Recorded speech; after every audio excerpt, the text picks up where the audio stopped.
Dear Miss Kay, hindi ko akalain na isa rin pala ako sa magbabahagi ng kwento sa channel na ito. Ito lamang din kasi ang programa na alam kong makakapaglabas ako ng hinaing sa buhay. Ang kwento ko pong ito ay tungkol sa naging amo ko sa ibang bansa. Isang Pinay at Arabo. Si Madam Aya at si Sir Zain. At hindi ko akalain na ganito pala ang magiging buhay ko sa abroad. Ako si Belinda, 32 taong gulang. Isang simpleng babae mula sa probinsya ng Samar. Morena ako at may taas na 5'4". Medyo may laman ang pangangatawan ko pero hindi naman matatawag na mataba. Kumbaga ay sakto lang. Hindi din naman ako ganun kaganda, average looking lang. Single mom na po ako ng halos 7 taon na. Hindi ko na rin naisip pa na mag-asawang muli dahil ang atensyon ko ay nasa 2 anak ko lamang. Pumunta ako ng ibang bansa para magtrabaho bilang domestic helper. Dala ang pangarap na makaipon at matulungan ang mga anak ko at ang pamilya ko sa Pilipinas. Katulad ng karamihan, tiniis ko ang lungkot at hirap kapalit ng mas magandang kinabukasan. Noong una, natuwa pa ako sa napuntahan kong amo. Ang sabi kasi, Pinay daw ang amo kong babae. Ang lalaki ay isang Arabo. Seryoso at bihira kong makausap. Pero ang mas kinatuwa ko ay ang asawa niyang Pilipina. Akala ko noon, Miss Kay, magiging maayos ang trabaho ko dahil kababayan ko siya. Akala ko maiintindihan niya ako. Akala ko madali kaming magkakaunawaan, pero mali pala ako. Simula pa lang ng unang linggo ko sa bahay nila, ramdam ko na agad ang ugali ng amo kong babae. Si Madam Aya, maganda siya, makinis ang muka. Pero sa likod ng lahat ng iyon, may tinatago tong kasungitan. Belinda, ilang beses ko bang sasabihin sa'yo na ayusin mo yung pagkakalinis mo? Sigaw niya isang umaga habang hawak ang isang baso. Napatingin pa ako. Malinis naman kasi ang pagkakahugas ko at wala naman akong makitang mali. Pasensya na ho, madam. Uulitin ko na lang po ulit. Mahina akong sagot. Hindi sapat ang pasensya. Dapat ginagawa mo ng tama agad. Dagdag pa niya bago ibagsak ang baso sa lababo. Napayuko na lang ako. Sanay naman ako sa hirap. Pero iba pala kapag kapwa mo Pilipino ang nandiliit sa'yo. Araw-araw parang may mali sa ginagawa ko. Kahit anong sipag at ingat ko, lagi siyang may napupuna. Minsan kahit wala naman talaga. Bakit hindi maayos ang plancha mo dito? Bakit ganyan ang luto mo? Ang bagal mong kumilos. Paulit-ulit at walang pahinga. Mas masakit pa, hindi niya ako tinatrato bilang tao. Para lang akong robot sa paningin niya. Samantala, ang asawa niyang Arabo. Iba naman ang ugali. Tahimik to pero may kakaiba akong nararamdaman tuwing lumalapit siya. Nung una, akala ko nag-iilusyon lang ako pero hindi pala. Isang gabi, naglilinis ako sa sala habang nanonood siya ng TV. Bigla siyang nagsalita. Belinda. Napalingon ako agad. Yes, sir. Lumapit siya ng kaunti. You okay here? Ngumiti naman ako ng pilit. Yes sir. Akala ko doon na matatapos. Pero napansin kong masyado siyang malapit. At ramdam ko ang init ng katawan niya. Relax. No need to be scared. Mahina niyang sabi. Hindi ko alam kung bakit, pero parang may kakaibang kaba sa dibdib ko. Hindi ko maintindihan. Maya-maya, naramdaman ko ang kamay niya. Bahagyang dumampi sa braso ko. Parang kuryenteng dumaloy sa katawan ko. Napaatras ako agad. Sir, I have something to do. Mabilis kong sabi at iniwasan ang tingin niya. Hindi na siya nagsalita pa. Bumalik lang siya sa upuan at nagpatuloy na sa panunood na para bang walang nangyari. Pero para sa akin, hindi iyon simpleng bagay. Simula noon, napapansin ko na ang mga maliliit na kilos niya. Minsan tatawagin niya ako kahit wala namang kailangan. Minsan naman, Sadyang dadaan siya sa likod ko at didikit ng bahagya. Hindi ko yun pinapansin. Ayoko mag-isip ng masama. Ayokong gumawa ng problema. Pero habang tumatagal, mas nagiging madalas. At kasabay noon, parang mas lalong sumasama ang ugali ni Madam Aya. Isang araw, hindi ko na napigilan. "Bakit bang tanga-tanga mo?" Sigaw niya habang hawak ang damit na pinaplansya ko. Napahinto ako. Napatingin sa kanya. "Madam, maayos naman po ha." Sumasagot ka pa. Bigla niyang binato ang damit sa akin. Tinamaan ako sa muka. "Kung hindi mo kayang trabaho, umuwi ka na lang." Dagdag pa niya. Parang may pumutok sa loob ko. Hindi ako sanay sumagot pero napupuno na ako. Ginagawa ko naman po ang lahat eh. Nanginginig kong sabi sa kanya. Napayuko ako. Ramdam ko ang init ng luha sa mga mata ko. Pero pinigilan ko. Sa loob-loob ko gusto ko nang sumigaw. Gusto ko nang lumaban pero wala akong magawa. Kailangan ko ng trabaho. Kailangan ako ng pamilya ko. Kaya tumahimik na lamang ako. Pero simula noon, may nagbago sa akin. Hindi na ako ganon kamaingat. Hindi na ako ganon kamaamo. May galit na unti-unting nabubuo sa dibdib ko. At isang gabi, doon nagsimula ang lahat. Wala si Madam. Lumabas siya kasama ang mga kaibigan niya. Naiwan ako sa bahay, kasama si Sir Zain. Tahimik ang buong bahay.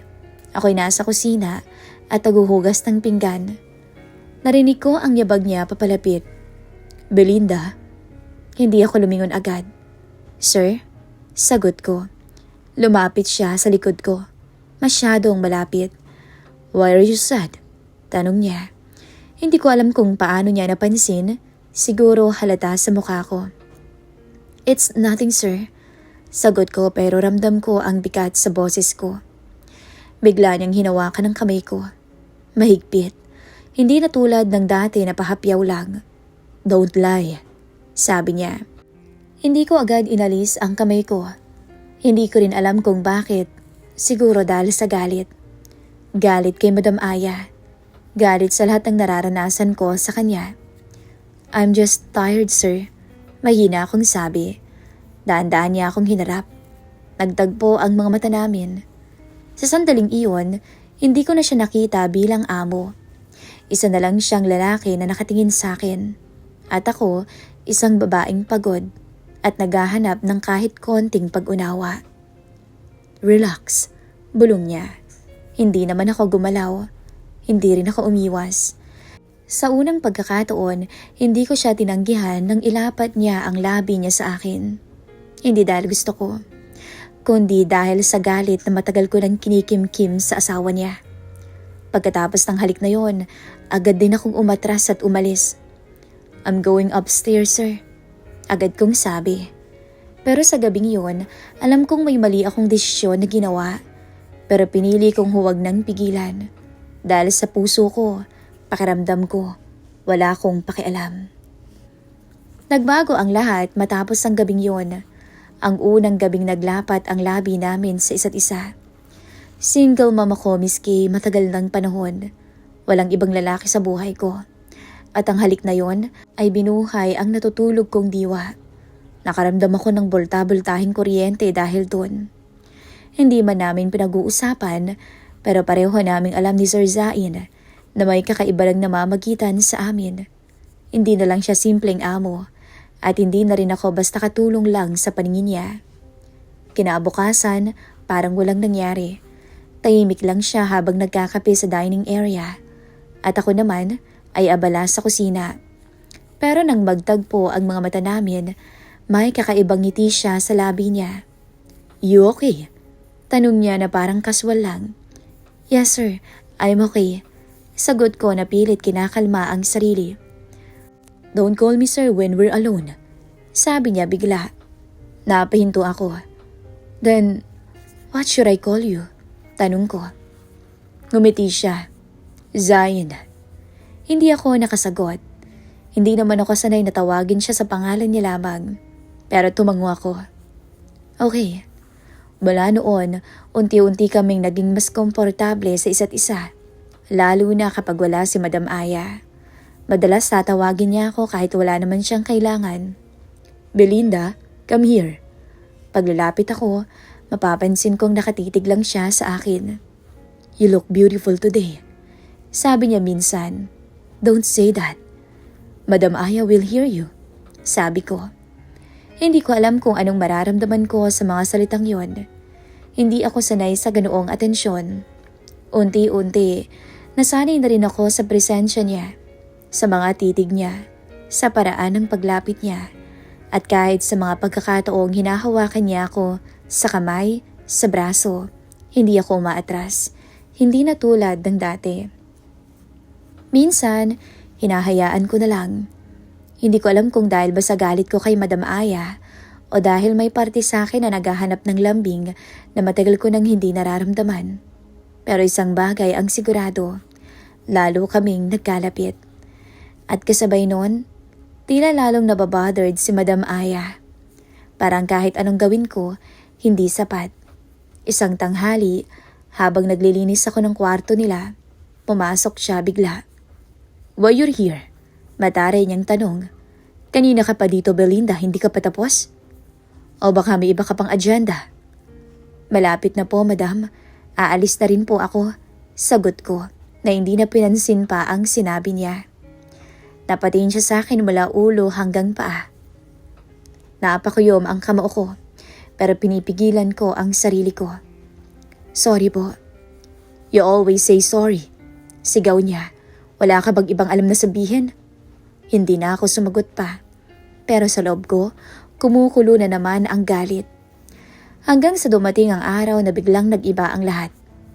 "Belinda, I'll be gone for a week." Napalingon ako kay Madam Aya. Nasa sala kami noon. Pupunta ako ng Pilipinas. "May asikasuhin lang." "Okay po, madam," sagot ko. Pero bago siya umalis, tinawag niya ako sa gilid. Lumapit ako. Tinitigan niya ulit ako ng diretso mula ulo hanggang paa na parabang sinusuri niya ako. "I know, Filipina," sabi niya na malamig ang boses. Bigla akong kinabahan nun. "Madam, don't even think about getting closer to my husband while I'm gone, Belinda." Parang nanigas ako sa kinatatayuan ko. "Hindi po, don't lie, Belinda." Putol niya. Nakikita ko ang mga tinginan ninyong dalawa. Hindi ako bubita. Alam ko ang nangyayari. Hindi ako makapagsalita. I'm warning you. Huwag mong tangkain gawin ang ginagawa ng iba pa nating kababayan. Dahil alam mong sa huli, ikaw lang ang masasaktan. At kahit kababayan kita, lumapit siya ng bahagya. Makikita mo ang hinahanap mo kapag niloko mo ko. Ramdam ko ang pagbabanta sa bawat salita niya. Napayo ko na lamang ako. "Opo, madam. Naiintindihan ko po."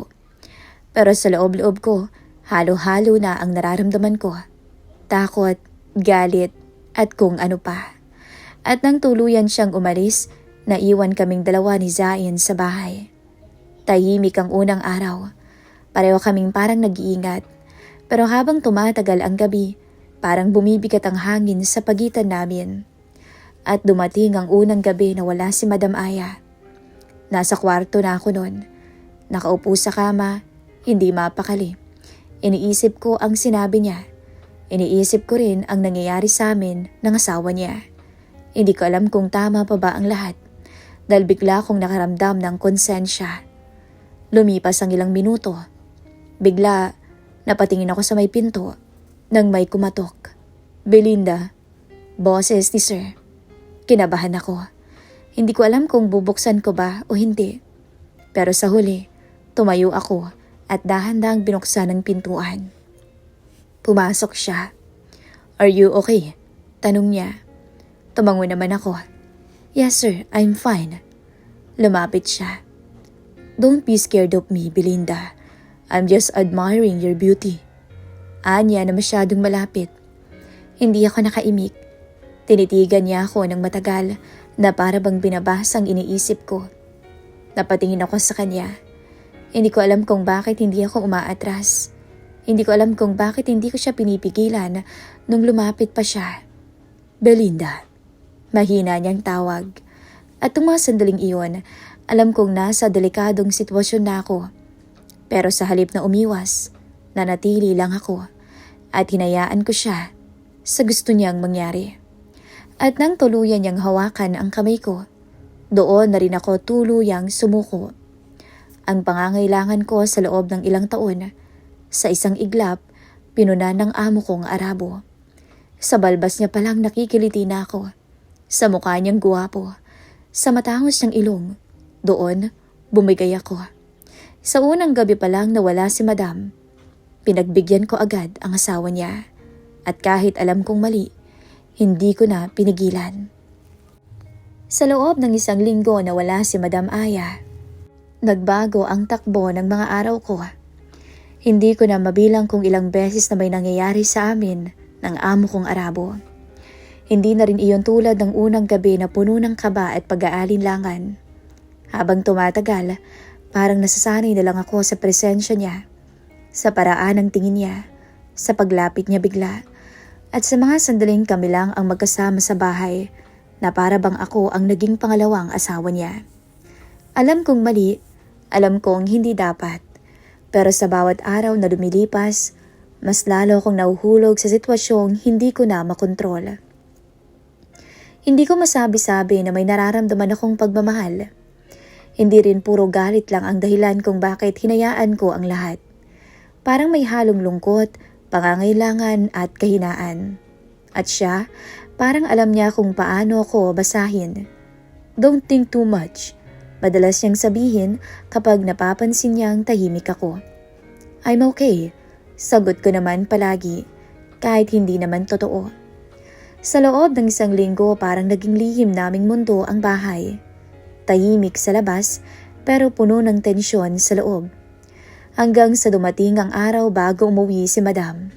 Tinawag niya ako sa may sala. Belinda. Lumapit ako.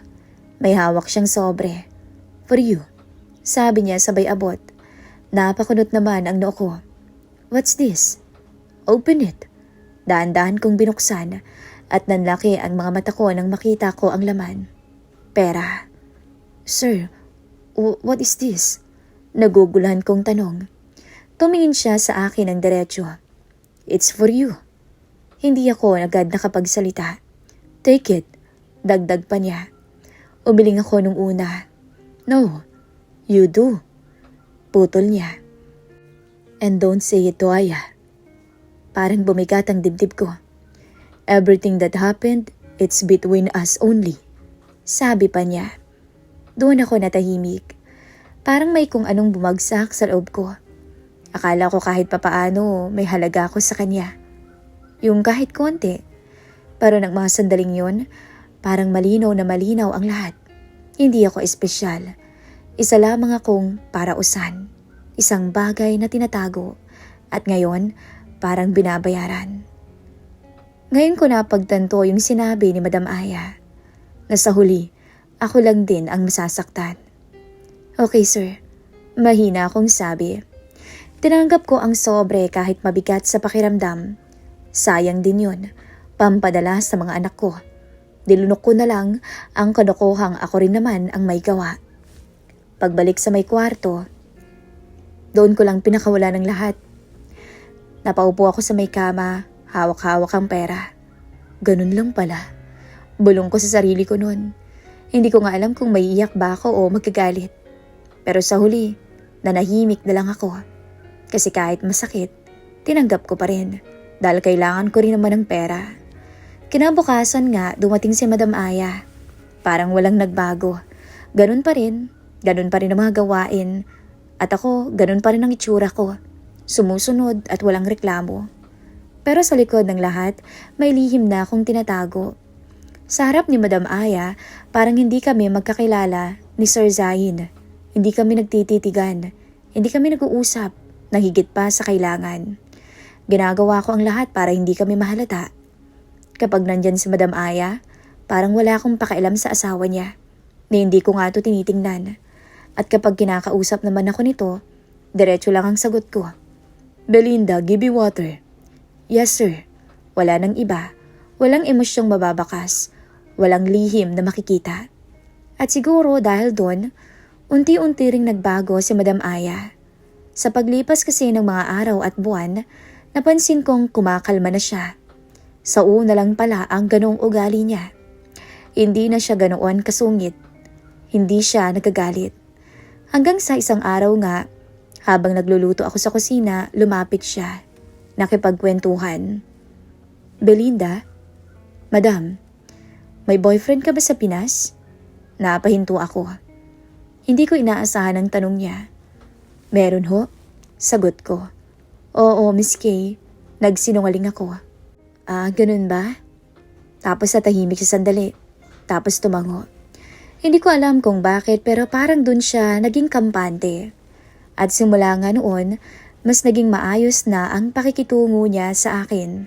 Madalas na siyang nakikipagkwentuhan. At doon ko rin nalaman kung paano sila nagkakilala ng Arabo niyang asawa. Naging magkatrabaho pala sila. At dahil Muslim siya, wala namang masyadong naging problema. Doon ko nakita ang kabaitan niya. Pero kapag tinatanong niya ang boyfriend ko, gumagawa naman ako ng kwento para lang magmukhang totoo. Pinanindigan ko na lamang na totoong may kasintahan ako sa Pilipinas. At sa bawat araw na lumilipas, mas lalo siyang nagiging mabait. Parang naniniwala na siya na wala akong balak sa mister niya, na wala akong ginawang mali habang wala siya.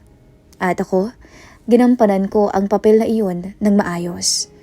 Pero sa likod ng lahat, hindi nagbago ang nangyayari.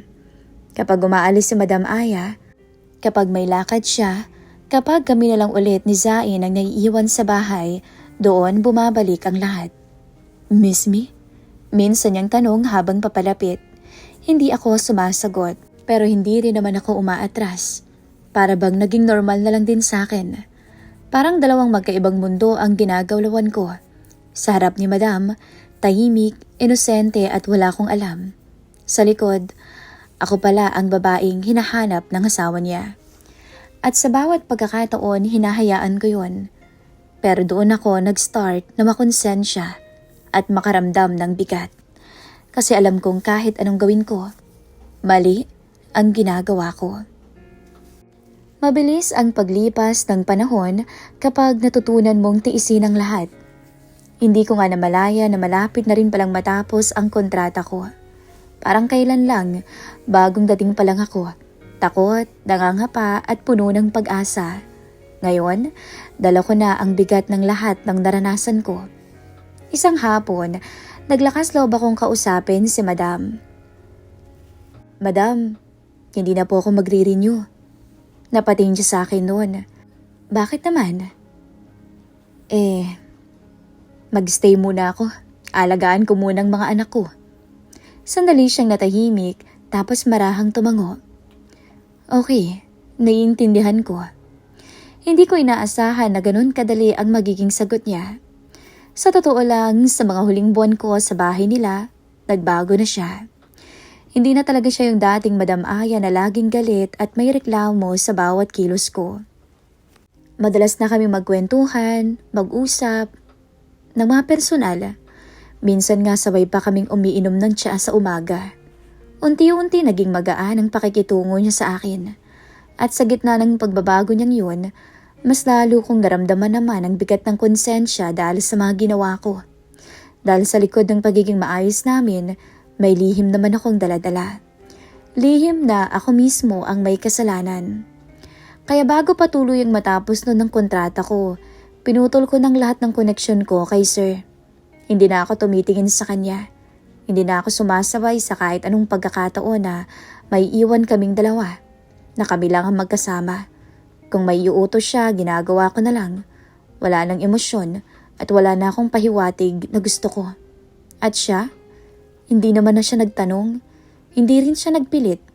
Hindi nga ako hinabol na para bang wala lang sa kanyang lahat.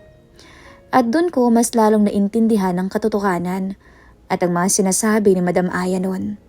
Ginamit lang niya ako. Kung may halaga man ako sa kanya, sana kahit konti naramdaman ko. Pero wala. Tahimik lang siyang bumalik sa dati niyang buhay. At ako, Naiwan na lang na may bitbit na aral. Isang buwan bago matapos ang kontrata ko, may dumating na bagong papalit sa akin. Isang bagong helper. Pinay din. Sarang pangalan niya. Bata pa, pero may asawa sa Pilipinas. At kapansin-pansin ang pagiging mainhin niya. Napakahinhin na kumilos, pati ang pagsalita. Nang makita ko siya, parang nakita ko pa yung sarili ko noon. Yung ako na walang kaalam-alam. Yung ako na umaasang magiging mabuti ang lahat dahil kapwa Pilipina ang amo. Pero alam ko na agad kung ano ang naghihintay sa kanya. At hindi rin nga nagtagal, nakita ko iyon. Unti-unti, bumabalik na naman yung dating ugali ni Madam Aya. Panay reklamo, panay sigaw, panay puna sa maliliit na bagay. Parehong-pareho ng ginagawa niya sa akin dati. At sa pagkakataon yun, Miss Kay, naiintindihan ko na si Madam Aya. Dahil yun sa takot. Takot na malinlang. Takot na mawala ang tiwala. Tahimik ko lang minamasdan si Sarah sa mga panahong yun. May mga pagkakataon na gusto ko naman siyang lapitan. At gusto ko lang sabihin na magtiis lang siya. Gusto ko siyang ihanda sa realidad. Pero pinili ko na lamang manahimik. Kasi alam kong kahit anong sabihin ko, hindi niya iyon maiintindihan hanggat hindi niya nararanasan. Dumating yung araw ng pag-uwi ko. Bit-bit ang maleta ko at ang alaala. Mabigat at magaan. Habang papalabas ako ng bahay, tinawag pa nga ako ni Madam Aya. Lumapit ako sa kanya. May hawak siyang sobre. Para sa'yo, sabi niya. Nagulat ako. Madam, nakoy, hindi na ho kailangan. Kunin mo na. Pansimula mo sa Pinas. Dagdag pa niya. Dahan-dahan kong tinanggap ang sobre. At pagbukas ko, nakita ko ang laman. Napaluha ako. Hindi dahil sa halaga, kundi dahil sa lahat ng pinagdaanan ko. Sa kabila ng sakit, galit at mga pagkakamali, may natira pa ring kabutihan. Salamat po. Mahina akong sabi. Tapos hindi na siya nagsalita at ngumiti lang. At dun ko naisip, hindi man naging perpekto ang lahat. May mga bagay pa rin na dapat ipagpasalamat. Pagbalik ko ng Pinas, unti-unting naging maayos ang buhay ko. Kasama ko na ang mga anak ko, nakapagsimula ulit. Tahimik ng buhay ko, wala nang lihim, hindi na ako katakot. Lumipas ang ilang buwan, tuluyan ko nang inisip na tapos na ang lahat. Pero isang gabi noon, hawak ko yung cellphone ko, nakahiga na ako, nung may dumating na mensahe. Nagulat talaga ako dahil mula kay Madam Aya. Hindi ko kasi inaasahan na magpaparamdam pa siya. Binuksan ko ang message at dun ko nabasa. Nahuli raw niya ang asawa niya at si Sarah sa loob ng kwarto. Nalamig ako. Parang bumalik ang lahat sa alaala ko. Yung mga sandaling pilit kong kinakalimutan. Yung mga desisyong alam kong mali. At sa pagkakataong yun, wala na akong ibang naramdaman kundi awa. Hindi dahil inosente siya, kundi dahil alam ko kung gaano kasakit ang madaya. At alam kong yun ang iniiwasan niya, ang mawalan siya ng tiwala sa mga DH naming kababayan. Doon ko siya tuluyang naintindihan kung bakit siya naging ganoon sa una.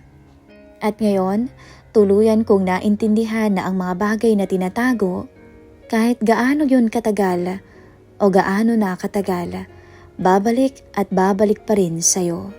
At minsan, hindi ka na makakatakas pa. Hanggang dito na lang po ang aking kwento ng karanasan sa abroad. Maraming salamat, Miss Kay.